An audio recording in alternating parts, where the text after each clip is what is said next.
नमस्कार, मी पंजाब डक. आज आहे 27 ऑक्टोबर 2025 आणि आजपासून तर माझ्या कोरडवाहू हरभऱ्याच्या शेतातून हवामान अंदाज देणार आहे. तर राज्यातल्या सर्व शेतकऱ्याला सांगू इच्छितो की राज्यामध्ये आणखी 4 दिवस पावसाचे आहेत. म्हणजे 27, 28, 29, 30 तारखेपर्यंत राज्यात विखुरलेल्या स्वरूपाचा पाऊस पडणार आहे. 2 चक्रीवादळ असल्यामुळे हे राज्यात पाऊस पडायला आहे. नसा हे पाऊस गेला असता म्हणून त्याच्यामुळे हे पावसानं मुक्काम वाढल्यामुळे म्हणजे 30 तारखेपर्यंत राज्यात पावसाचं वातावरण राहणार आहे. 1 तारखेच्या नंतर पाऊस जोर ओसरणार आहे म्हणून हा अंदाज लक्षात द्यायचा. आणि हे मी माझ्या शेतामध्ये 1 एकरमध्ये कोरडवाहूला 48 किलो हरभरा पेरलेल्या शेतामध्ये आणि पाहू शकता ही हरभरा आहे.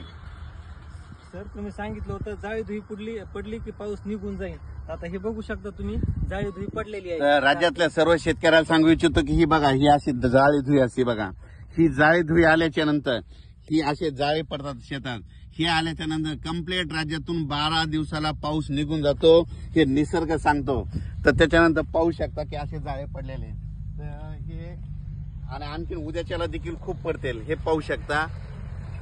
आणि राज्यातल्या सर्व शेतकऱ्याला सांगितलं जातं राज्यात 4 दिवस राज्यात पावसाचे हे असे जाळे असतात. हे जाळे धुई पडल्याच्या नंतर सगळीकडे शेतामध्ये जाळे पडलेले आहेत आणि हे जाळे पडल्याच्या नंतर राज्यातला पाऊस 12 दिवसाला निघून जातो. पण राज्यातल्या सर्व शेतकऱ्याला सांगू इच्छितो की आणखीन राज्यामध्ये 4 दिवस पावसाचे आहेत. म्हणजे ते पाऊस कधी पडणार आहे म्हणजे 27, 28, 29, 30 या 4 दिवस राज्यामध्ये पाऊस पडणार आहे म्हणून हा अंदाज लक्षात घ्यायचा. राज्यातला पाऊस हा तुम्हाला सांगू इच्छितो की 27, 28, 29, 30 पूर्व विदर्भ, पश्चिम विदर्भ, दक्षिण महाराष्ट्र, उत्तर महाराष्ट्र, कोकणपट्टी, खानदेश, मराठवाडा, त्याच्यानंतर उत्तर महाराष्ट्राकडे देखील पडणार आहे. मुंबई, पुणे, नाशिककडे पडणार आहे म्हणून हा अंदाज लक्षात द्यायचा.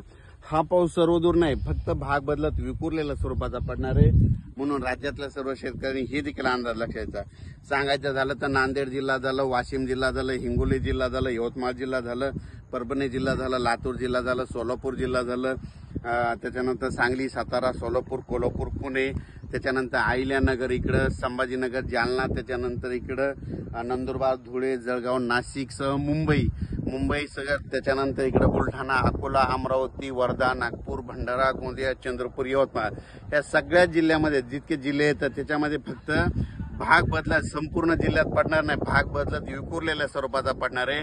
आणखीन राज्यात 4 दिवस पावसाचे असणार आहेत म्हणून हा अंदाज लक्षात द्यायचा. म्हणजे हा पाऊस सर्वदूर पडणार नाही, विखुरलेल्या स्वरूपात पडणार आहे. उदाहरणार्थ सांगतो, समजा आमच्या परभणी जिल्ह्यामध्ये 848 गाव आहेत, तर फक्त इतक्या 848 गावामध्ये पडणार नाही, फक्त 200-300 गावामध्ये पडेल. काही गावाला सोडून देखील देईल, कुठं रिमझिम पडेल म्हणून हा सर्वप्रथम अंदाज लक्षात द्यायचा. आणि राज्यातल्या सर्व शेतकऱ्याला ऊसाचे जे कारखान्याला जे लेबर गेले त्यांना एक सांगू इच्छितो की 4 दिवस आणखीन पाऊस असणार आहे म्हणून तुम्ही तुमची स्वतःची काळजी घ्या. या पावसामध्ये विजेचं प्रमाण असणार आहे म्हणून हे लक्षात द्यायचं. त्याच्यानंतर 2 तारखेच्या नंतर राज्यातला पावसाचा जोर देखील ओसरणार आहे म्हणून हा अंदाज सर्व राज्यातल्या सर्व शेतकऱ्यांनी लक्षात द्यायचा. त्याच्यानंतर 2 तारखेला राज्यामध्ये तुम्हाला सांगू इच्छितो की 2 तारखेला काय होणार आहे की उत्तर महाराष्ट्राकडे नाशिक, निपाडकडे, नंदुरबारकडे, जळगावकडे थंडीची थोडी 2 तारखेला चाहूल सुरू होणार आहे. त्याच्यानंतर ती थंडी काय होणार आहे परत पुढे सरकणार आहे. मग ती थंडी उत्तरेकडून काय होणार आहे दक्षिणेकडे असे खाली सरकत येणार आहे. तर मग असं करत इकडे दक्षिण सोलापूरकडे तुम्हाला एक सांगू इच्छितो की ती थंडी काय होणार आहे की 4, 5, 6 तारखेपर्यंत सोलापूर जिल्ह्यामध्ये, नाशिक इकडल्या भागात देखील अशी पसरत जाणार आहे आणि थंडीला चाहूल सुरू होणार आहे. पण हे थंडी सुरू होत असताना काय असतं थोडं ढगाळ वातावरण असतं म्हणून हे लक्षात येतं.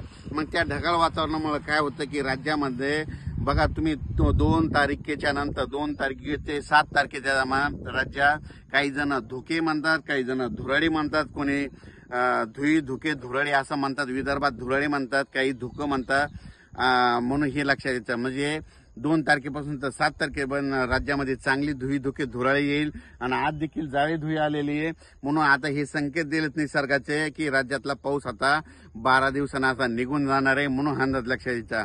म्हणून हे अंदाज सर्व शेतकऱ्यांना लक्षात द्यायचा. अचानक वातावरणात बदल झाला तर लगेच एक मेसेज दिला जाईल. पण राज्यात मात्र 4 दिवस आणखीन पावसाचे 27 ऑक्टोबर पासून ते 1 नोव्हेंबर पर्यंत राज्यात विखुरलेला पाऊस पडणार आहे. सर्वदूर काय पडणार नाही, भाग बदलत पडणार आहे म्हणून अंदाज लक्षात घ्यायचा. धन्यवाद.